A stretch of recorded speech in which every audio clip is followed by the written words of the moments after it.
Des vieux soutiens-gorge dans vos placards, des soutiens-gorge trop petits, trop grands ou alors fatigués, eh bien, ne les jetez plus, ils peuvent avoir une deuxième vie. À Lille, vous pouvez les déposer dans des boutiques, ils sont remis en état et revendus à moitié prix. C'est l'idée de deux jeunes entrepreneuses que Marie Petitjean et Sarah Lerche ont rencontrées.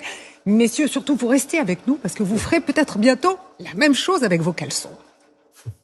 Notre idée pour la France, c'est de proposer les premiers soutiens-gorge zéro déchet, à prix abordable et accessible à toutes les femmes. Pour ça, on collecte vos soutiens-gorge, on les remet à neuf et on les revend. Trop vieux, démodés, abîmés, on a toutes des soutiens-gorge qui dorment au fond de nos placards. Leur donner une seconde vie, Louise Jeanblanc a tout de suite accroché à l'idée. J'ai 4 soutiens-gorge à donner. J'en ai quelques-uns qui sont cassés, notamment celui-ci. Et les autres, c'est juste parce que ça fait quelques années qu'ils traînent dans mes tiroirs. Et je pense que là, j'ai un peu changé de taille de bonnet et je sais pas du tout quoi en faire. Ce jour-là, c'est le grand tri. Louise a repéré une boutique près de chez elle qui récupère les vieux soutiens-gorge. J'ai su que vous aviez un petit point de collecte. J'ai d'anciens soutiens-gorge que je voudrais mettre. Super, merci beaucoup. Ça se passe ici. Juste ici. Voilà. Des boutiques qui proposent un point de collecte, il y en a 8 à Lille. Cette commerçante s'est tout de suite portée volontaire pour soutenir la démarche. Exactement. Les gens sont plutôt contents qu'on apporte une solution à ce déchet supplémentaire qu'ils ont à la maison et dont ils ne savaient que faire. Il y en a plein. Tous les 15 jours, Margot Plus et Marie Thieffry, les deux jeunes entrepreneuses à l'origine de ce projet, viennent récupérer les sous-vêtements. 6 mois après le début de la collecte, beaucoup de Lilloises ont craqué pour cette initiative. Depuis la création, on doit en avoir récupéré à peu près 8000. Et ça continue, du coup les gens peuvent continuer à nous donner des soutiens-gorge. 8000 soutiens-gorge qu'il faut trier et nettoyer. Et tout ça dans leur salon.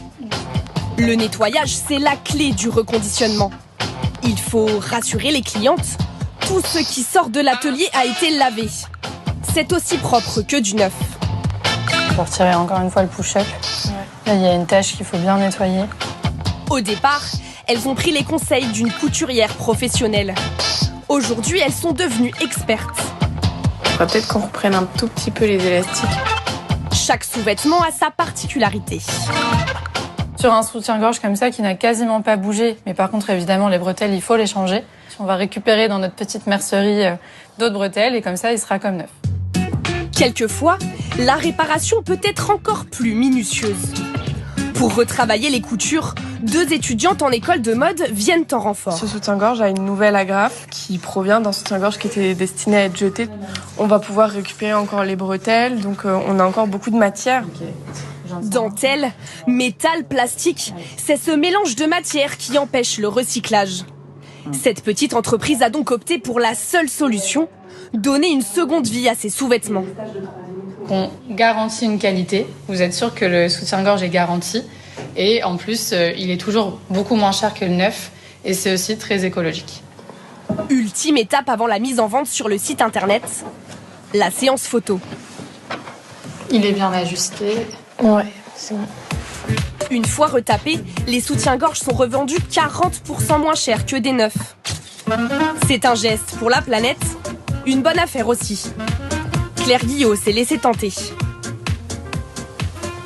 La taille est parfaite, ça se sent que c'est une très bonne qualité, les finitions sont super, donc ça ressemble vraiment au soutien-gorge qu'on achèterait dans le commerce.